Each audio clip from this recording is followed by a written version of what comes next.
Well, let's go ahead and get started by showing the card that was pulled last time, the High Priestess. And in this version, there's an owl. And then we also have the Thoth deck, which is just, it's not the High Priestess, it's just Priestess, the Priestess. So we have this one. And then the Rider-Waite. Thank you.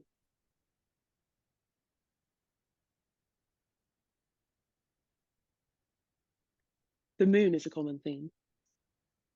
Imagine that. I mean, we pull this card, immediately think of Lizelle. Like that should, I just got Lizelle.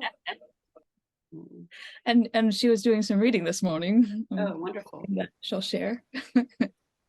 Personally, I think of all of us as high priestesses in our different traditions.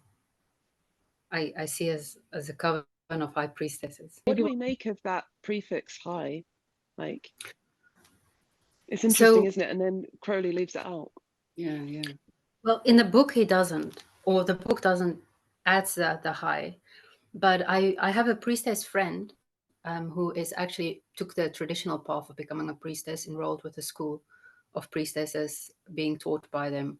And one of her teachers said that they also don't speak of high priestess because the whole hierarchy thing is a masculine thing. It's not amongst women. It's equality. It's egalitarian. It's more, we're all on the same level. We just bring our different gifts. And I mean, if I look at us, that's very much the what I see. It's just I do think that all of us are pretty far on the path, and hence I add the high. It's interesting because a lot of the energy of this archetype is turning inward. So in that sense, it is also interesting to think of it as the high priestess when it's almost like the inward priestess. And one of the things that I heard about this card is that she speaks many languages, but she says very little, which I like. Yeah, so there's like Issa. Yeah. Yes, precisely. Yeah, it's interesting. There's like on this card, there's like a net. And then I know on the Rider-Waite, there's the pillars. So there's like something also around a veil or being veiled or hidden or that kind of what's behind those pillars. I see in your owl card as well. I think of dusk, which is obviously when owls are most active, or not all owls actually. There are some daytime owls, but that's an eagle owl, I think. So, and I think of that as like a veiled time, and like when we talk about the veil between the world being at its thinnest, it's at those liminal in between times like dusk and dawn. So that idea of the veil between the subconscious and the conscious, or literally day and night, or like anything and anything else. And I think that's maybe what the two pillars are representing on the Rider-Waite as well. They're like the two polarities of being. And she's right there in between. And on the Rider-Waite, the veil behind her has pomegranates on it, which I assume must be a reference to Persephone and her descent to the underworld. And she had to pass through a veil, I guess, to get down to that underworld. So yeah, and I guess that's why the word intuition crops up so much when you read about this card, because being able to access that other world, that's the trick that she can do. And that's the trick of intuition, maybe. It's also the priestess also embodies the lady, the goddess. It's also her role to embody the divine feminine. So that also then makes her somehow prone to being veiled, because you can't really look upon divinity uninitiated or unprotected. That's also, and the traditions that I've read about, which I really like, is they call the priestess, then they call her lady, because she embodies the lady. So, and Jordan Peterson called me lady when he met me.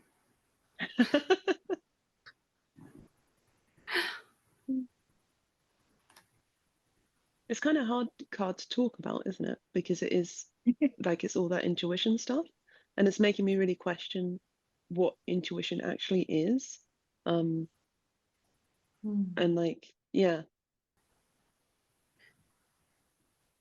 I'm also questioning the whole two worlds mythology thing that's actually quite embodied by the veil as well. Because what I read about the veil is that, and her chakras are being like echoed in eternity, except the sexual chakra.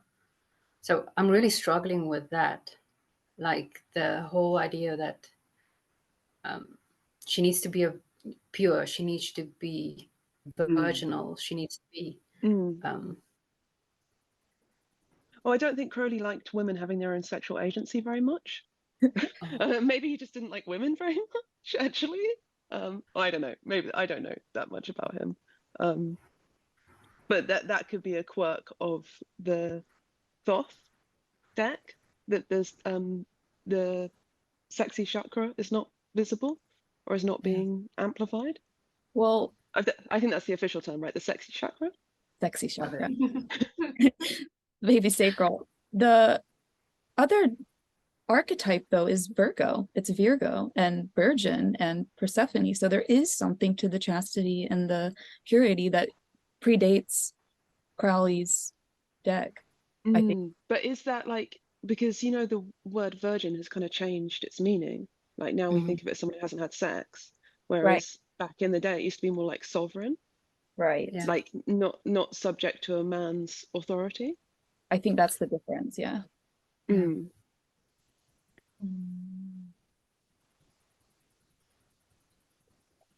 I was thinking about that with my very serious and important inquiry that I'm working on right now, of looking at a very monumental to culture, at least where I come from, and sophisticated group of young women called the Spice Girls. Yes. And I was looking at Baby I've Spice heard of and these. how to understand Baby Spice, and I was thinking of her as Virgin Spice, Sovereign Spice.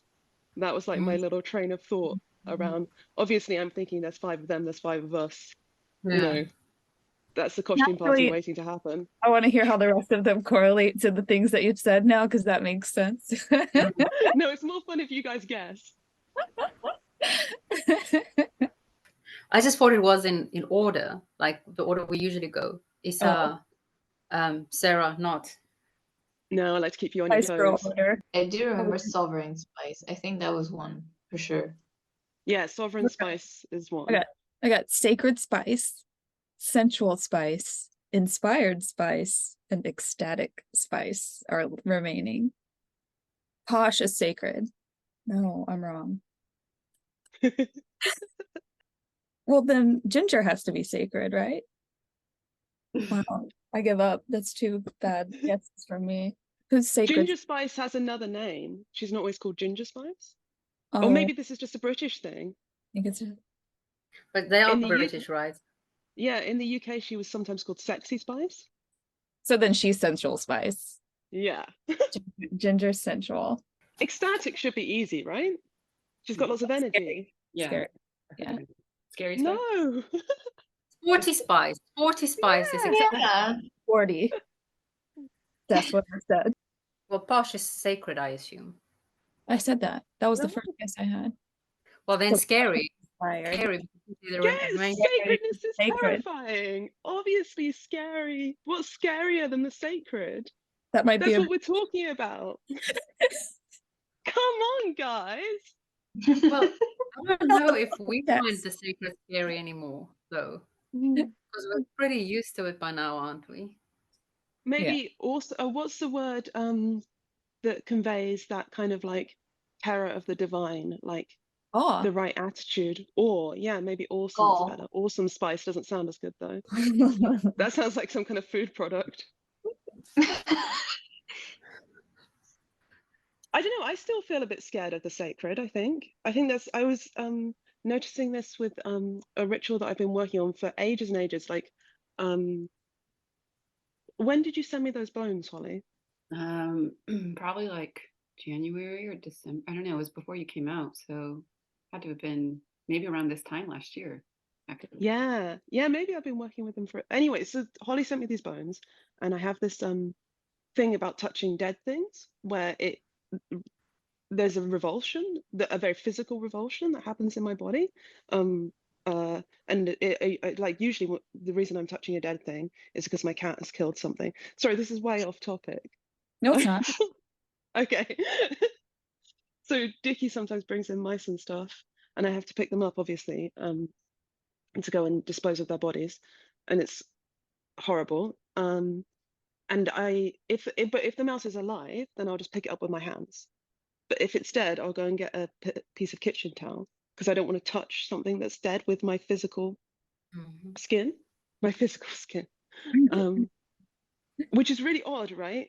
Because it's like if it's alive, it's fine to touch, but like seconds later when it's dead, it's not okay to touch. That's something going on in me, not in the body of the animal. Well, I guess the breath of life has lost. Anyway, I was very interested in this phenomena that I observed in myself. And then when Holly sent me the bones, I got the same weird tingling sensation in my feelings and like that, what I've been interpreting as revulsion because I'm touching something dead. And I was like, this is an exciting sensation that I can work with in ritual because I'm getting a charge off this and I'm interpreting that charge as revulsion, but like what can I do with it? And so I started working with them every new moon, washing my hands in salt water and then picking them up and holding them whilst chanting and all that good stuff. And then putting them down again and washing my hands again and putting them back in a special bag. And then I don't touch them at all. It's the only time during the month that I touch something dead directly with my hands. And there's something in that. There's something in this. And now when I talk about it, I can feel the buzzing starting. Like it's a way into the sacred. Terror is a way into the sacred, and it's an appropriate response to the sacred. And that's why scary spice is sacred spice, and I will not be argued out of my position. It's amazing, Rebecca. It's about a year ago. Like that's so weird that it should come up now. November 30th is I looked at the email. That's cool. Well, dead corpses has always been taboo, and of course, taboo it means there's something sacred about it. It's like being with a woman that is having a period is also taboo. But I think because it's so sacred, because it's so holy, that you can't really touch that.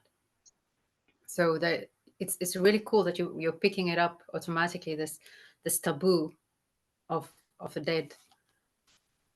And it's how we keep things sacred as well, to erect taboos around them. That's why Isis is veiled. I guess that's why the High Priestess is veiled. Like it's not because to look on her would make you go a bit crazy, with the vision of the sacred. But also to keep her sacred, she has to be veiled because if you look at the other, that's why the bones have to live in a special little bag and be tucked away the rest of the month. Because if I touch them every day, they'd lose that charge, I think. And that begs the question, what have we done to the sacred and in our society? And I want to retract what I said jokingly, that we've gotten so used to the sacred that we're not scared of it anymore. It's good, but I do in a certain sense feel like we're living on this side of the veil a lot of time, but we do it with respect. And I think a lot of our culture has lifted the veil, but without that respect. How many things are really still taboo?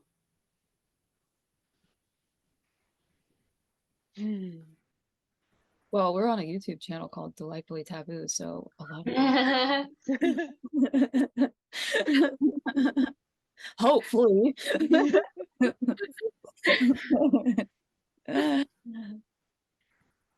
There's that's such a good title, by the way, Sarah. Yeah. People love that's exactly what we're talking about.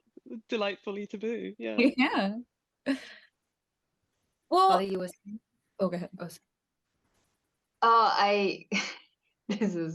Today's a day of tangents, but I remember your channel, Sarah, when I couldn't remember it from some reason. I kept looking up deliciously taboo instead of delightfully taboo.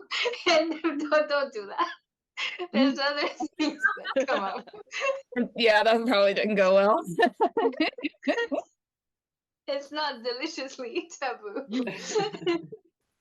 I've been going to mass lately at this really amazing big church, and I love the bit. I don't know if this happens in every mass, but at this one, they have. I think it does happen at every mass. They have at the back. There's like a little, um, you know, uh, a shelfy thing, like a little thing, and then a Altar. curtain over the front of it. No, but like behind the altar, there's a little nook or a little Oh. niche or something, and then there's a little curtain, red velvet curtain that goes in front of it. And at some point in the mass, the guy gets up there and he goes up to the. This is just like a non-initiate describing this ritual, so forgive me.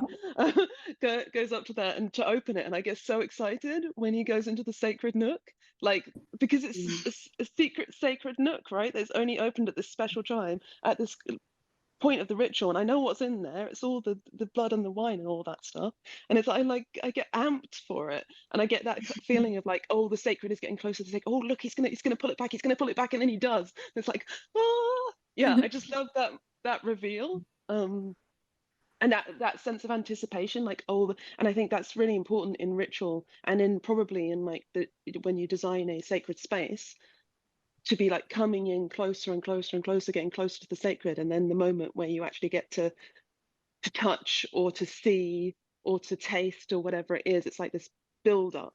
And as Lizelle was saying, things aren't taboo in our culture anymore, so we don't have that kind of. This is kind of what that dude, Byung-Chul Han, was talking about in The Agony of Eros, right? Like we've lost that kind of erotic foreplay stage with the world because everything's just slammed up in our faces all the time.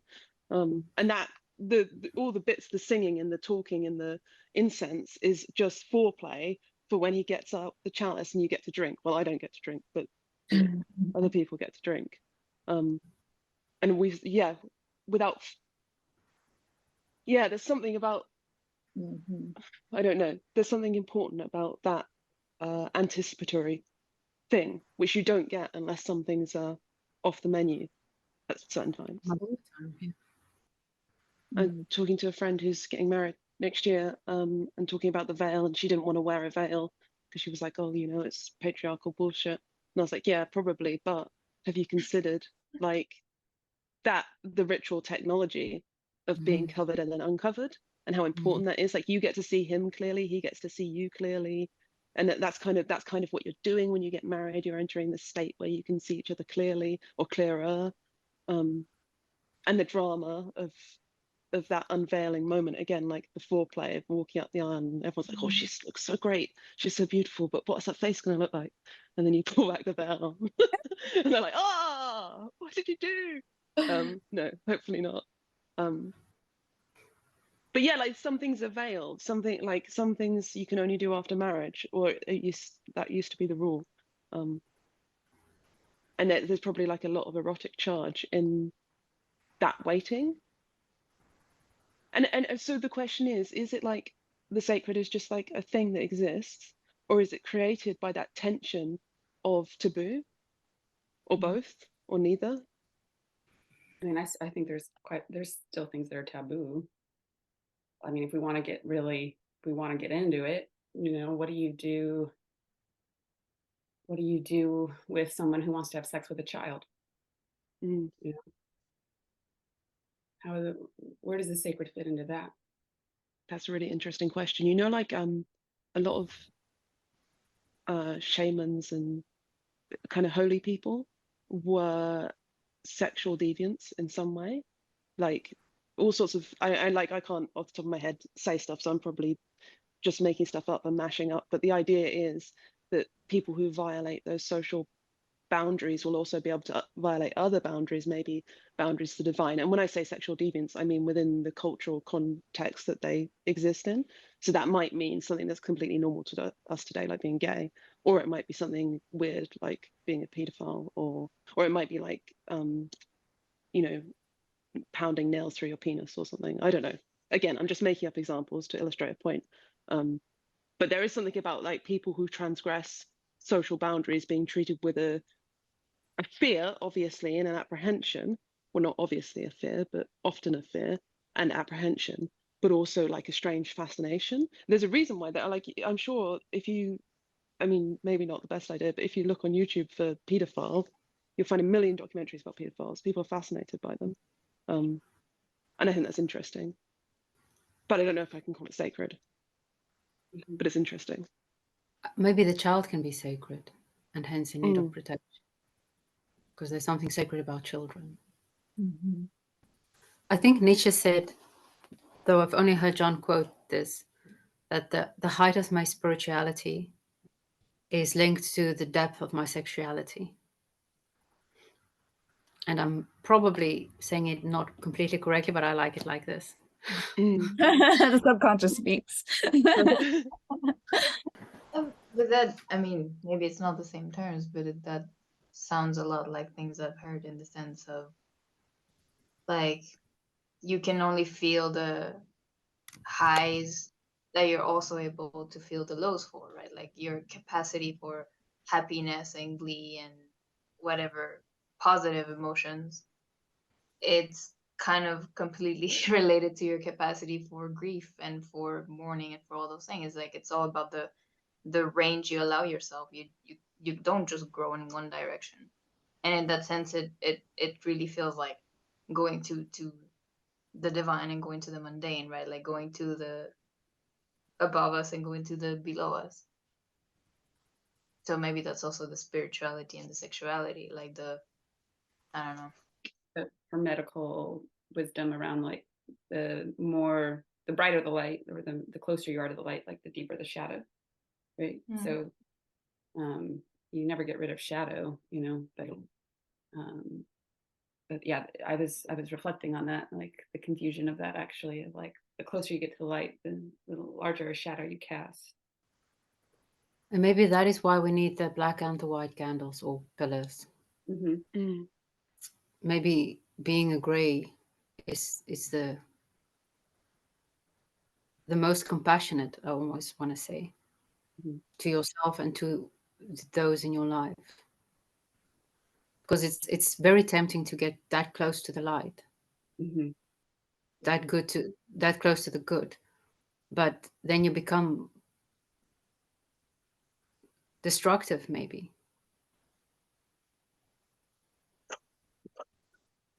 I don't know, but there's something about that, like either way, it's almost like a quest to go into the darkest dark. And that, like, they say that the rites of Eleusis, like when you go, I don't know, I can't remember, but I can't remember anything today, but you go deep into the caves or whatever, and you're confronted with all sorts of scary things. And then the final revelation is the midnight sun, which is probably, some kind of technology they rigged up to look like the sun, like, and that's crazy to these people, obviously back then. And maybe it even would be to us with the right ritual prompting. So the idea is you go deep enough into the dark and then you see the other side, the light. And then I've never heard that would be an interesting thing to think about. Maybe there are accounts of it. Maybe it's the dark night of the soul, but when someone goes way into the light and becomes this kind of like aesthetic, pure mind, whatever, do they find a secret darkness at the heart of that? And then can they jump through that window and then come, like, I'm just thinking of it like if you go far enough either way, you come back around the other side. So I just had like a type of a vision or an image of the five of us walking in line, so that the one closest to the light casts this tremendous dark shadow, but the rest of us are capable of bearing it. And something like that, like you don't expose uninitiated people to your shadow.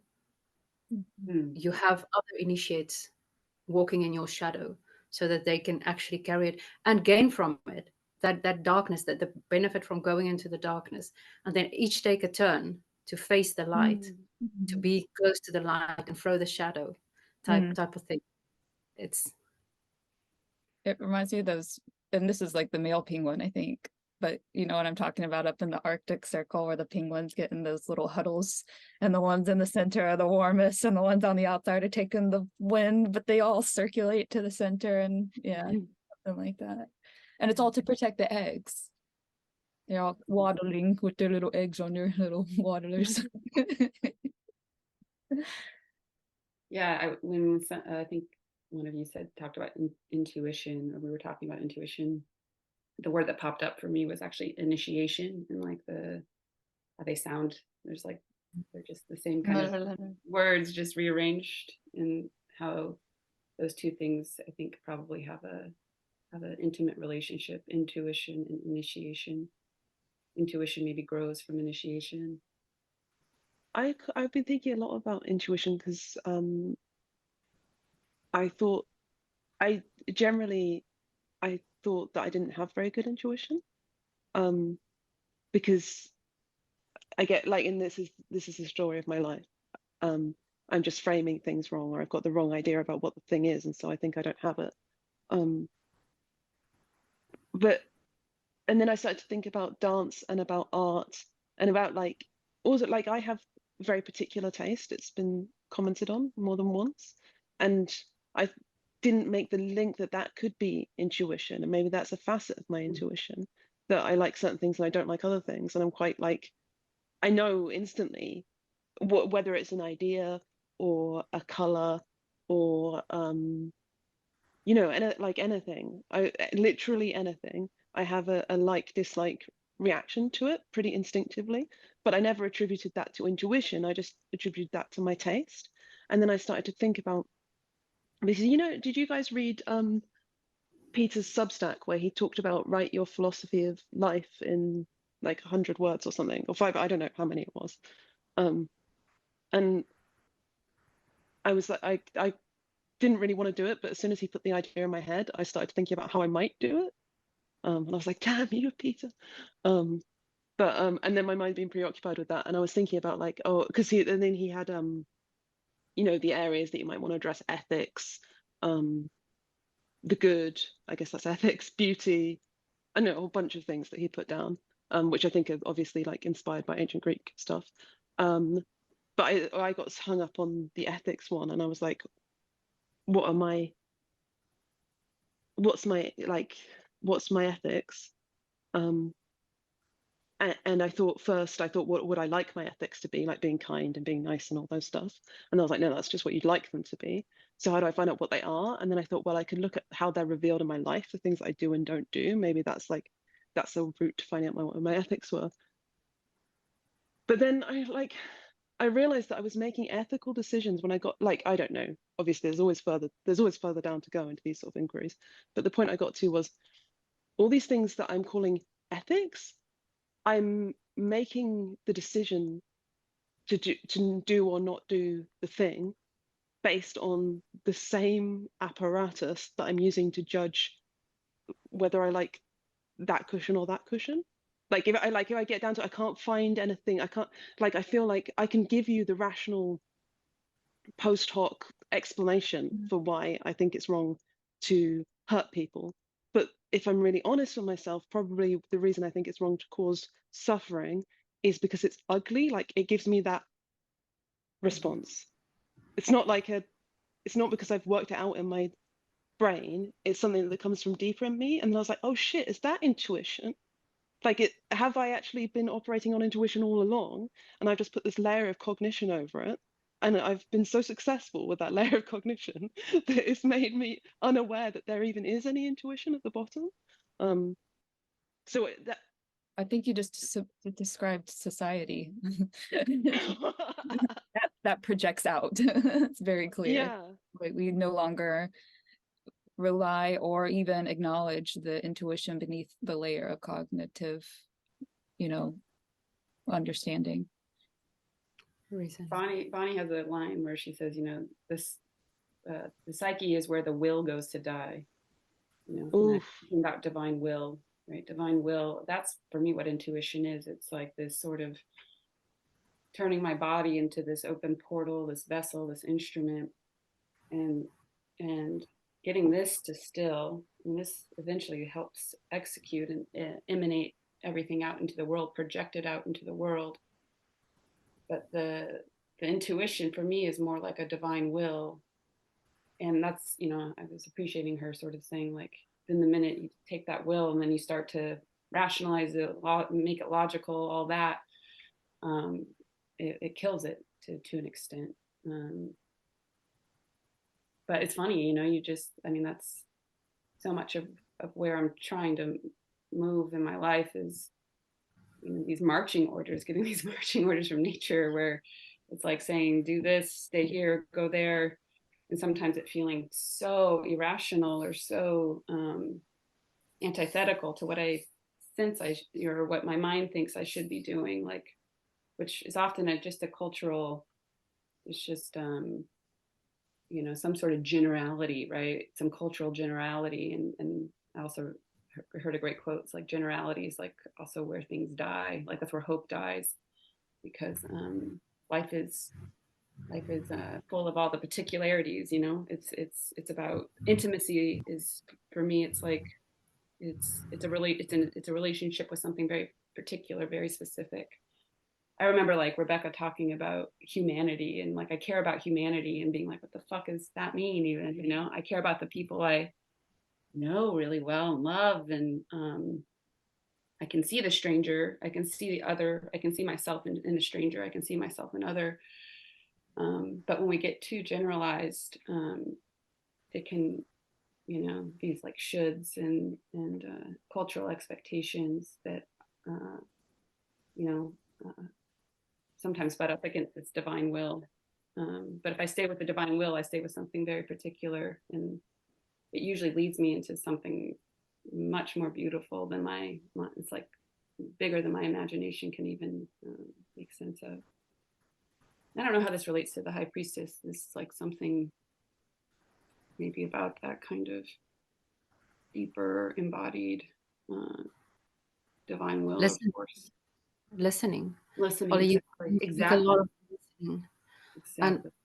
And as Rebecca was speaking, and as you speak, I experience a lot of conflict in the different things that I listen to. Mm-hmm. I have things that I want to believe, ethics that I want to have, which I think is good, and then I look at how I act, and then I act differently. And it's not in like I want what the culture thinks is good, and I act against the culture. I kind of quite the contrary. I act against the culture, but I want to fit in with the culture. So I wish that I had this ethics, but and I can rationalize how that is the better ethics to have. But when I observe myself and see how I act, it seems to contradict it. And then part of me say, well, you are not acting. No. So that's the third. This is the two things. Like I've learned things, and I think like that's how I want to be. I observe myself and see that's how I am. And then I'm like, but what is the divine will indeed? How do I discern that? That is the difficult part, because I'm not sure that it's in alignment with what I do or what I want to do. I think if it was easy to figure out, you know, which one is in alignment with the divine will, then it would be so peaceful. It would be like, then either I change or I stay the same, like whichever is in alignment with the divine will. But I don't know how to listen to that, because there's so many things speaking. And I'm just mentioning 3, but there's so many more. So, and I think that is a skill of the High Priestess, because she goes to that inner world. And inner, I mean deep in your personal inner, the collective inner, like deep until to the source of being potentially. And so I think it is connected to the priestess. She's the psychopomp. That's why it's an owl.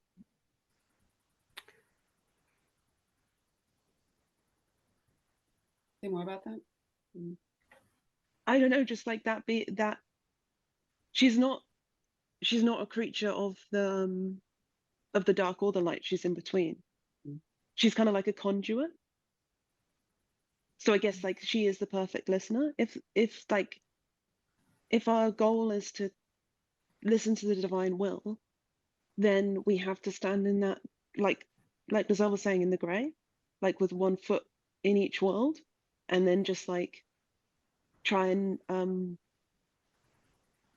clear all resistance. Like, I don't actually know how electricity works, but how I imagine it works is it buzzes along and there's all these bits of crap in the way, like little atoms of crap, and it's trying to get through and it's bashing up against them. And then if you put it through gold or something that's really conductive, there's no little bits of crap and it just pushes through to where it's going. I don't know why I use electricity as an example when I know nothing about it, but you get what I mean. Like, It's becoming a clear channel. Water would have been a much better example. Beautiful. it's the song we sing. It's the song we sing. The Please Prepare Me song, right? That's what you're. I do want to share this. So John speaks in After Socrates of Socrates calling himself metaxu or something like that, which means in between, like exactly this in between. But he says in between in the sense of between gods and men, I think John says. But I've recently, because I'm now trying to read Plato with the Greek text, and he speaks of good and evil and metaxu, Socrates. So that which is neither black or white, but this in between, neither good nor even, but this in between. So, and Socrates relates to that, in other words. And I often think, like, I mean, Socrates' main teacher was Diotima, a priestess. He calls himself a midwife. He is so in touch with his feminine side. It's really ridiculous. It's Yeah, he doesn't get credit for that. No. It's just because of all the pictures of him. He doesn't look like a guy in touch with his feminine side. So yeah, maybe the thing is, instead of just like listening is part of it, but you've got to also, and maybe this is why Holly is so adept at this, you've got to also clear out all the resistance to listening. But I say that, you know, because of obviously Holly's experience with meditation, that's part of that skill, to be able to let things flow through you. And your years on the land, I think that helped as well. Whereas when I get quiet and listen, I hear all sorts of strange bits and bobs of, like, you know, old pop songs, mainly the Spice Girls, quotes from people, like, you know, odd little perverse thoughts about people I know. Like, that's part of the reason now I like descending into this devotional period of my life and cutting out external stimulus progressively, and having so much more silence in my life as a result. I think it's already, like, I'm only however many weeks in and it's already feeling really good. I feel like I'm becoming a clearer channel. That's what I was going to say, is that you just had a lot of stations to tune into, and it's all relevant information, because what you've done over the course of your life is collected memories, and there's like, and they're all connected to a felt sense of being in relationship with your surroundings, and so those are accessible to you. You've got them kind of like a Rolodex of experiences. And so, yeah, I've been cataloging experiences now through astrology and knowing what certain transits manifest as, and I can just pull those like a card. And so what I was going to tell y'all, I was out in the yard cleaning up yesterday, and my grandma has this story about how my great grandma used cards. She just said she dealt cards, but she'd never deal them for me. And what that means is she's from New Orleans and she used to read people's cards. So I got a message yesterday from my yard, and it was this card. I was like, holy cow, there's a card in the yard. And it's probably from my grandma, because my great grandma lived next door. And I was like, once I'm done pulling the trash cans down, I'm gonna go see which card that is. Bum, bum, bum. It's blank. Wow. The fucking card. Oh, Like the That's most hilarious amazing. message to come in when I'm wow. reflecting on the High Priestess, because that's kind of what it is. It's like, Yeah. yeah, bitch. You know, to tell you.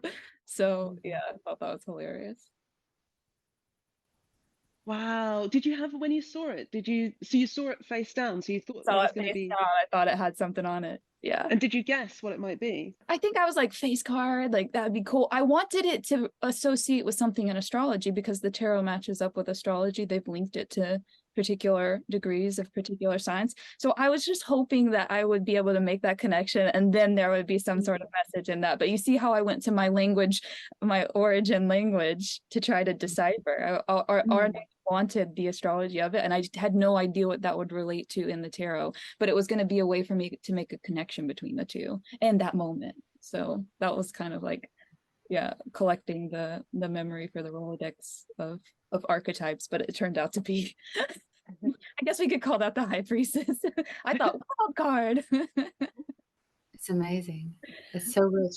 I also just want to, because what I did read, now that you're talking of astrology, is Crowley says that the High Priestess is Moon in Scorpio in the 12th house.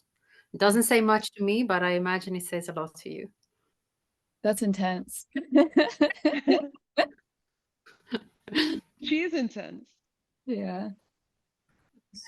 Moons are subconscious. Scorpio's water, deep water. It's the second of the water signs. And 12th house is dreams, intuition, all that unconscious, subconscious. So that's like trifecta of digging into the subconscious through the unconscious of emotions. I also want to maybe play devil's advocate about this blank card. Okay. And how eagerly we all were looking for a message in the card. Mm-hmm. Where is it? Yeah. And what does the devil have to say? There are no messages. It's all meaningless. Kind of interesting because I've through our shadow work, I've been reconstituting my relationship, I think, to dark and shadow and these things and dreams, right? Like sometimes those dreams come up and you're awake and your heart's pounding and it feels terrifying and scary. And again, I got this beautiful teaching from Flav, and he's like, dreams are healing. And I've mentioned this before, but like not having to overanalyze stuff, like again, letting this thing kind of take a little bit of a break. Like when the insight comes, it comes, right? Because patterns aren't always easily detected. There's so many invisible patterns, and we don't even need to understand it. We just need to kind of keep on the course. And I don't know, for me, that's been really helpful, like thinking about dreams as healing rather than like something I have to like psychoanalyze and get to the bottom of. And of course, there's that fear of like, well, I don't want to look at it. Like, is that denial, or is it just like letting those dreams do healing for oneself? Like, that's changed so much for me. Because now, like, if I have a bad dream, I wake up a lot more thankful, where it's like, oh, my body's like doing this alchemy and it's helping me actually work through shit that I don't have to like grind so hard on in my waking conscious life. It's purging it for me in this beautiful way, that is like bypassing my ego in a lot of ways. And so just sort of reimagining my relationship to dark and shadows as like a place where I can just rest and actually let that divine will, or let the source heal things in its own accord, and in a way where, again, I don't have to expend so much energy trying to understand it or figure it out. I've always had that relationship to dreams, and especially when I was undergoing Jungian therapy and the training, it was like sometimes I would analyze my dreams in my dreams, but not necessarily analyze, just look at it and be amazed at what it's doing. And even now, I still have a relationship with my dreams, but it's more like when I wake up and I have a dream, I will kind of rethink the dream and then let it go. not actually write it down or analyze it. Just oh, that happened, and that's it. And I also feel like the unconscious is such a beautiful and powerful healer, if you allow it to be. That indeed, I also think dreams know what they're doing. We don't. I was just gonna say, because I think this has been coming up for me, and maybe it relates to High Priestess too, is just with my own like things that are going on and me noticing changes and noticing how much of my living is just seemingly a consequence of the stories and this thing that Holly was saying, like your analysis of things so it fits some sort of narrative. And I was thinking just how, but then there's like this very tricky thing as well, because it's so easy for us as humans to communicate in story, right? To tell things as stories, to make things, because stories, I guess, they give roles, they give purpose, they have linearity, they have consequence. So they have all these things that I think we wishful think for. But I guess my thought here is the High Priestess in her intensity, which to me also sounded like intention in the sense of being literally in the tension of, the above and the below. I do wonder if that conduit, that download she gets from the divine of whatever, is this other way of information is not the right word, but it's just this way of seeing reality that is not narrative. And I wonder if the subconscious has something to do with that. Like it's a way of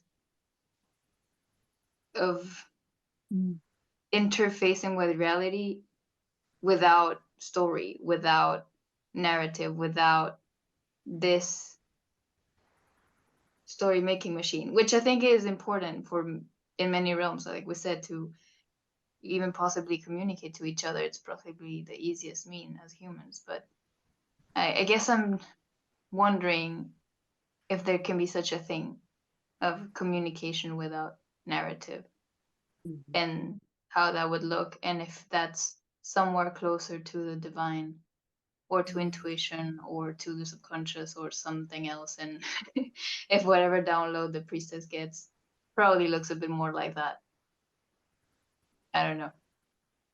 I love crazy thoughts. No, it's so beautiful. And it's so interesting because I lived in Korea right after I graduated, and that was like one of the, in time in Mongolia too, that was one of the most beautiful aspects of being there, was not being able to speak the language, but feeling this deep sense of kinship and like connection with a lot of the teachers I was with who didn't speak any English, and just how stuff, like so much got communicated without language, or different kind of language, right?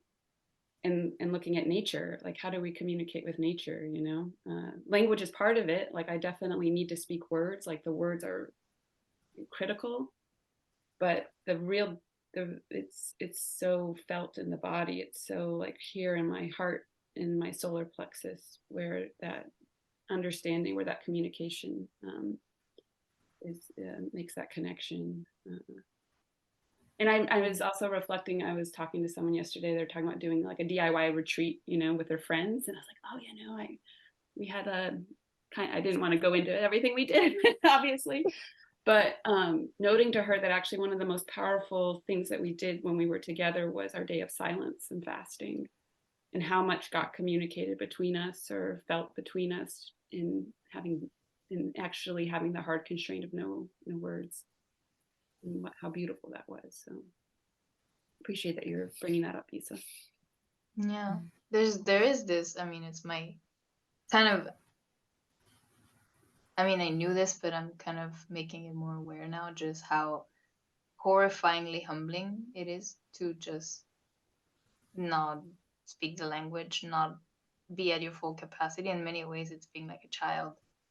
Like even now, we have this thing of like a parcel that got delivered to the wrong building, and I called the delivery guy, and he was like, "Oh no, it's your fault because you did put the wrong address or something. I'll deliver it tomorrow." And then he didn't deliver it, and I'm like, I don't even know what to do. Like, who do I report this to? Like even those simple things. And it's just this constant thing of like, are people gonna understand me? Are they gonna, like, how do I even communicate what I want to say without sounding like I'm a child? Mhm. It is definitely a humbling experience. I think I remember here, like Ivan Illich, that's why out of all the things he did, he made a language school, because he felt like in the modern world, that's the only thing that could give some hope of giving humility again to an adult human. is to put them in that position of realizing you're not an expert, you're not a specialist. The things that you think you know have been given through this system that is very standardized and very constrained and very limited. And it does good to be in that humbling position, I guess. I just want to come back to the whole narrativeless download, because it feels like that may be exactly what's with the things that I want to do and the things that I do are both narratives or structured around narratives. And maybe that's exactly what's needed. That and then also the eternal present moment keeps coming up to me. You know, those moments where the moment is everything.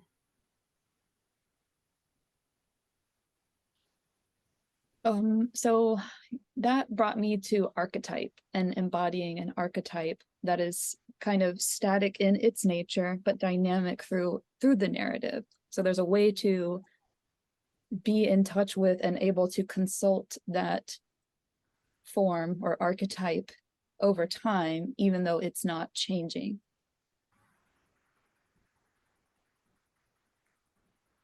So for some reason, and I think it's because I'm associating this card with Virgo, it has to do with routines and like for some reason, like there being that cycle of, I guess, the Virgin traversing through the underworld, but having to come back up and surface. And there's a lot in the preparation for that. So there's more of the Virgo archetype too, of organizing things and putting them into order. And I don't know, yeah, something about that being the way to construct a chronological story and I don't know, moving through cycles in that way. So I don't know what that's bringing alive, but that wants to come through. That makes me think of the value of ritual structure, and how, like, obviously when I make a ritual for someone else, I give them the recipe, and they can follow the directions as closely or, you know, diverge from it or whatever. But I do that for myself as well. When I create a ritual for myself, I write it down, often on index cards, as you guys know. And there's such comfort in that, of like, you don't have to think, just do the next point on the index cards. And obviously, if you are doing a ritual like, you know, an ancient ritual, those bullet points are driven right into everyone's deep subconscious through years and years of ancestral repetition. For me, they're just biro, but it's still like, here, like, stop thinking, do the thing. Stop thinking, do the thing. The stop thinking is just as important as doing the thing. Like whether it's lighting a candle or doing a dance or, you know, whatever it is, or both. That's a very structured, linear series of bullet points that you work through. But what it gives you is the ability to stop thinking in a structured, linear way. So it's like this weird, yeah. Yeah, that's exactly how like Zen and all that time at the Zen temple, it was like very, very rigid, right? Like we do it exactly this way. And initially, you know, there's so much resistance to that of like bullshit, like you know, like why is that, you know, no white lines on your socks, you know, and you're like, this is, and I think part of it is kind of crazy. This is like, well, I'm going into the Hierophant, but this is there's tension here too of like maintaining tradition and then also like finding your own way through something, you know. But to Rebecca's point, that those constraints, those hard constraints actually are liberating. They give you a lot of freedom because, again, like you said, you don't have to, it's all do it this way, do it this way, do it this way. And if you stop questioning the why to it, it's that why question that really just beautiful. But also when you can kind of let that go, and it gives something else a chance. It gives the silence a chance. It gives the movement. It gives the bow a chance to I don't know. There's that freedom within constraints. Constraints actually afford us a lot of freedoms. So I want to share this with you guys. So this is my calendar. I don't know if you can see it. Jesus. Yeah. Yeah. Basically, what's on my calendar is check in. So when I get up, I have to go sit down and meditate. Read The Itching with Coffee. Read Plato. 2 hours of nonfiction. 1.5 hour of writing, etc., etc., etc. And there's so much freedom in getting up and knowing, okay, now I have to go to my mat and sit down and just do. And I feel this is a very important part of the priestess's life, actually. The structure of ritual, routine, because some of them are just routines, of course, but a lot of them is ritual, like meditating, reading Plato. I don't read it like, I read other texts. So it is something ritual in that as well. And she eats the pages. I knew it. I knew it. That is the only way to read Plato. At one with it. That's what she's meant. Inspired spice. It's really, really liberating, the structure.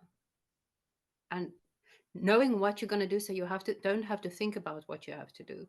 Just says so much, actually saves you time. So okay.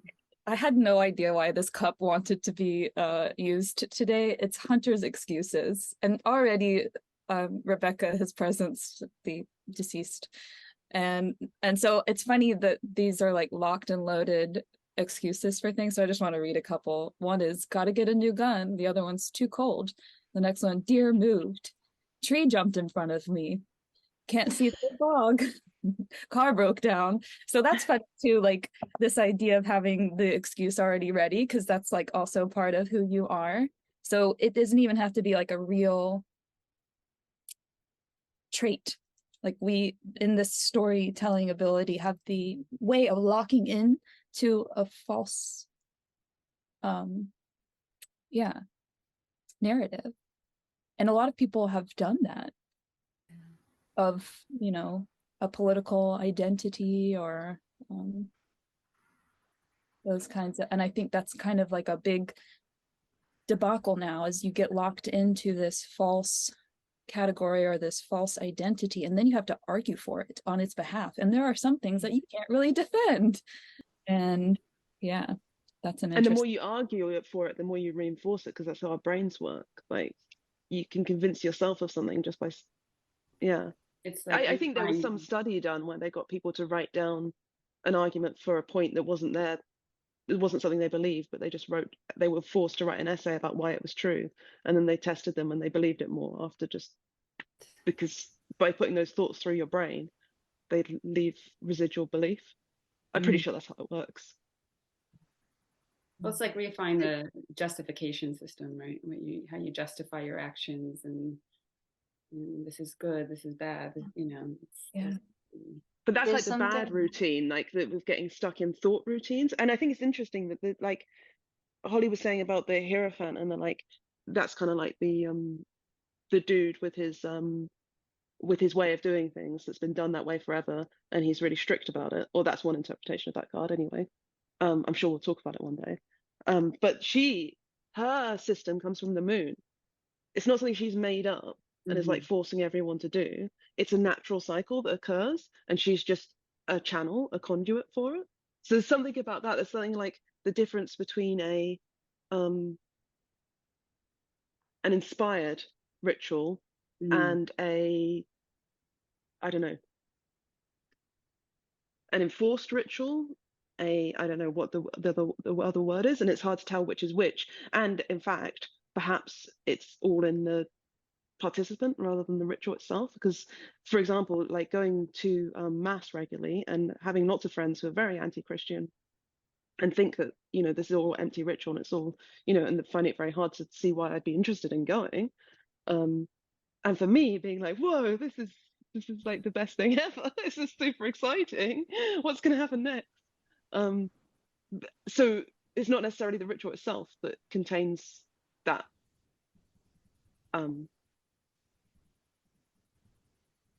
So yeah, maybe it's a case of whether you're inspired spice or uninspired spice, not not whether the ritual itself is inspired. So the words that come to me is the practices stay the same, but whether or not God shows up is what stays a mystery. Will he show up today? Will she show up today?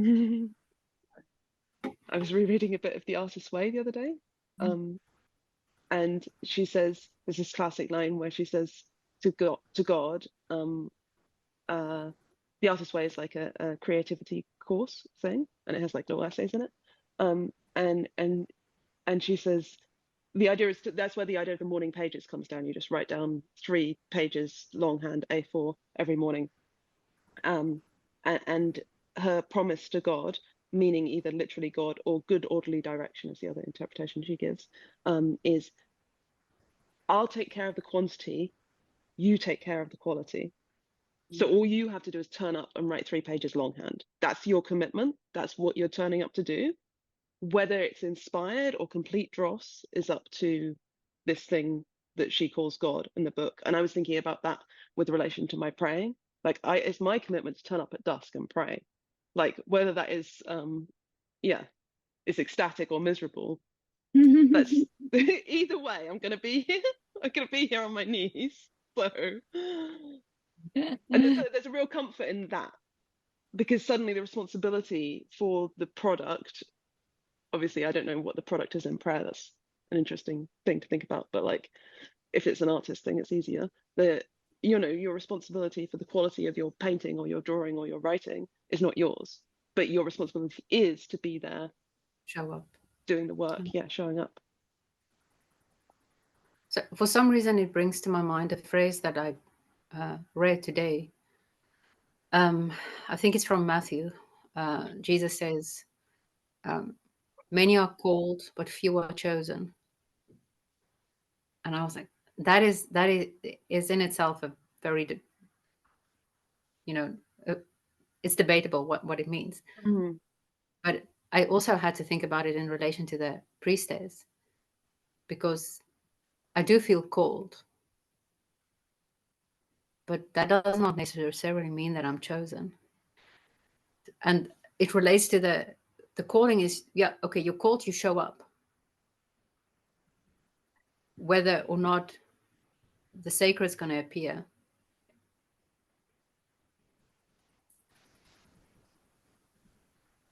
I don't know, I almost feel like the reluctance is sacred in some ways. I don't know. What is sacred? Like the reluctance or the resistance. Yeah, because then if it was so easy, like it wouldn't feel so, as we were talking about earlier, if it just, like you're saying, if that divine will was just so easy to hear and it just poured out and came through, you know, there's that tension again and that getting shaped, and you know, the baby's reluctant to come out of the womb usually, you know. It's not like it just slips out, you know. There's a I did. I just want to that. Okay. But I mean, like, you know, it takes a pushing. It doesn't, you know, it takes resistance, it takes tension for that to happen. But I don't know, there's something for me about that reluctance also being really sacred, and Do any of you guys know, like, you know, when I've never been present at a birth, so I don't know, but like when I see it in the movies, they always tell the woman to push, and I always think, did they need to tell her to push? Surely, like if like, does she really need that instruction? Is that just something like they're saying because it's what you say, or do you need to be? Is there an option to not push? Because I feel like that, like if you just laid there and didn't push, the baby, like, surely you'd still give birth, right? Well, my friend that I spoke about earlier, she's in the medical field, and she said when society decided that women are evil and men should do all the work, also the medical responsibilities, also giving birth went to men, which until that stage, of course, it was always women being midwives because they kind of know the body better, you know. And she says, I don't know, also not that the masculine medical world has decided there are certain times when it's better to push. And so they will tell a woman not to push actually Yeah. until certain times. And she says that is so traumatic on the female body because the body does have its natural, like, okay, now I want to do this and now I don't want to do this.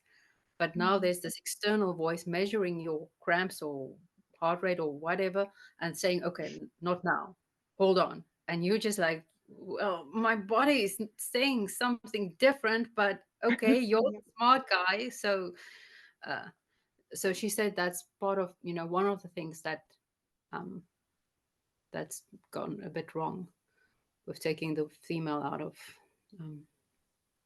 medicine, especially then medicine concerning the feminine and birth.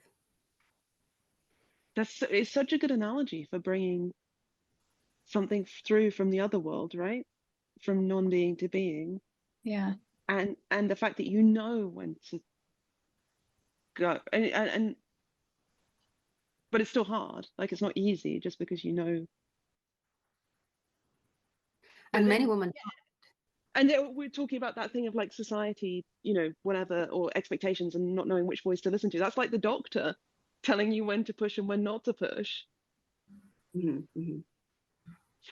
I want to flesh out the reluctance piece. Something kind of came to me because it's sort of like anytime you go to pray or anytime you go to have or you sort of open up to the sacred, you're not going to stay the same. Anytime you have any sort of real dialogue with it, it's going to change you, and that there's something really beautiful actually about not wanting to be changed. There's something beautiful about not wanting to die, There's something in there where it's like, I love this, there's some sort of recognition, I think, with that reluctance of saying this is what we have is really beautiful. And it's more nuanced than that, of course. Like, what am I going to turn into, and then projecting out on the future that it's going to be shit and fear and very fear-based. I notice like my body like is so full of fear constantly. It's just fear just pulsates through my body, kind of in this white noise, chronic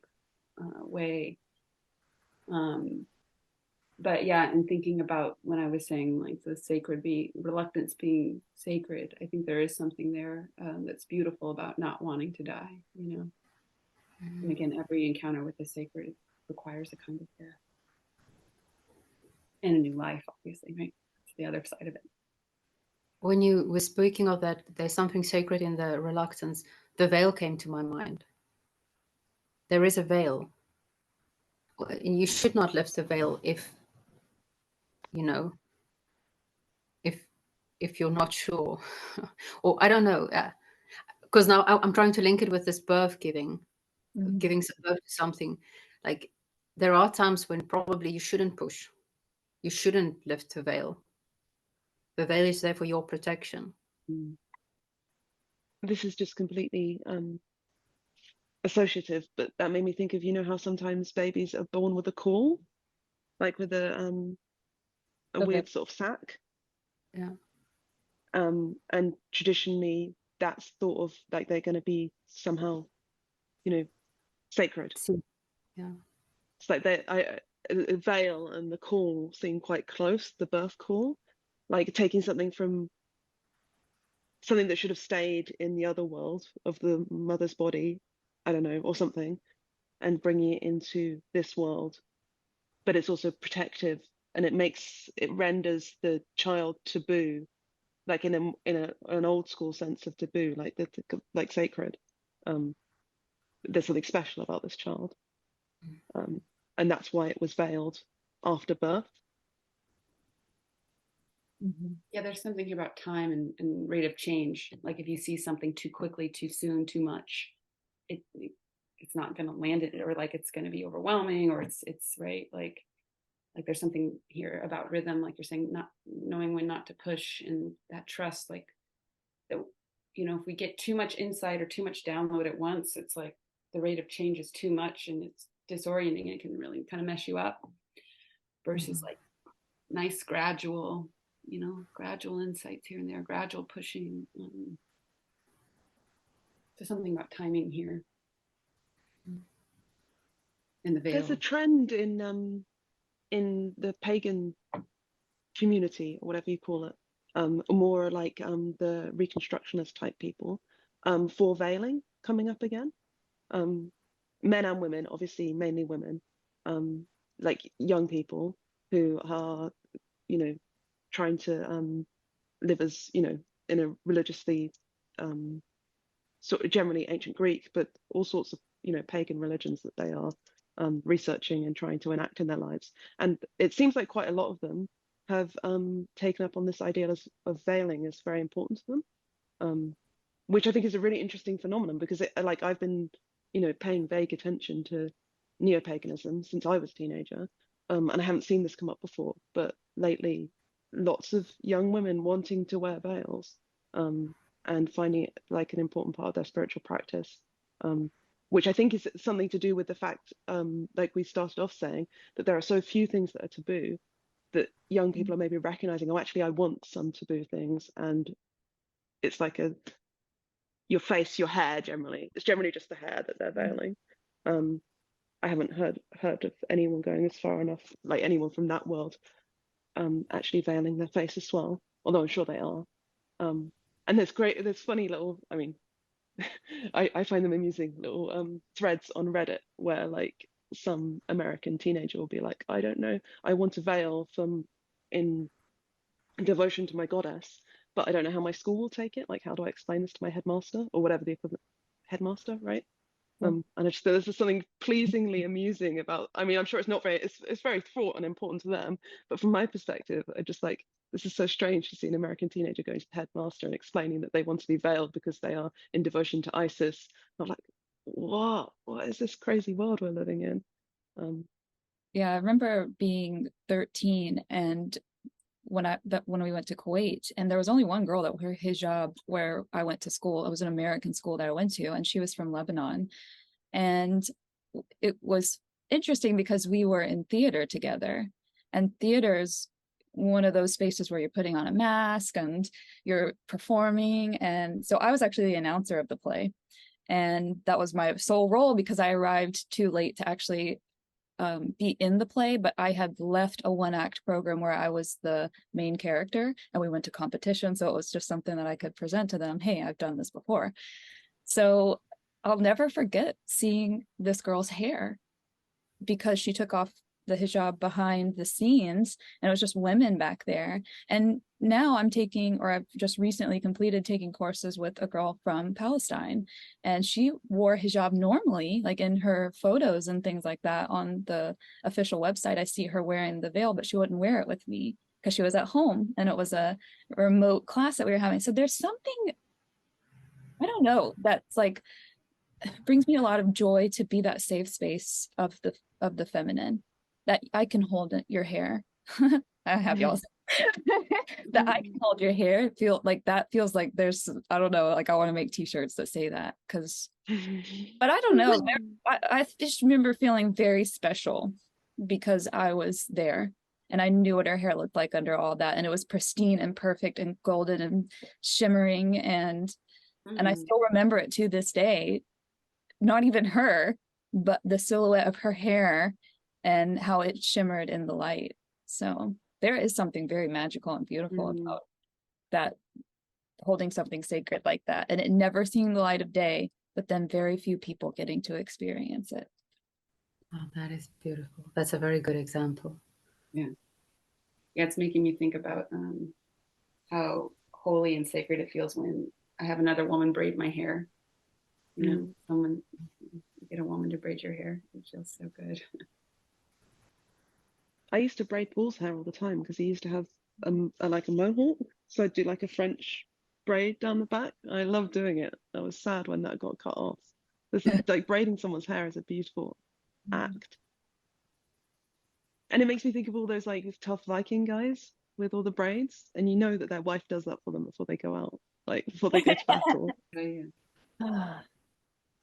I don't know. There's something in this card about duality too, and that being present now, that duality of the like, I don't know. There's a resistance in me to share with the masculine all of the secrets of braiding hair, or all of, like what I mean. Like That's why you have to do it for them. You can't teach them how to do right. it. Never teach them how to do it.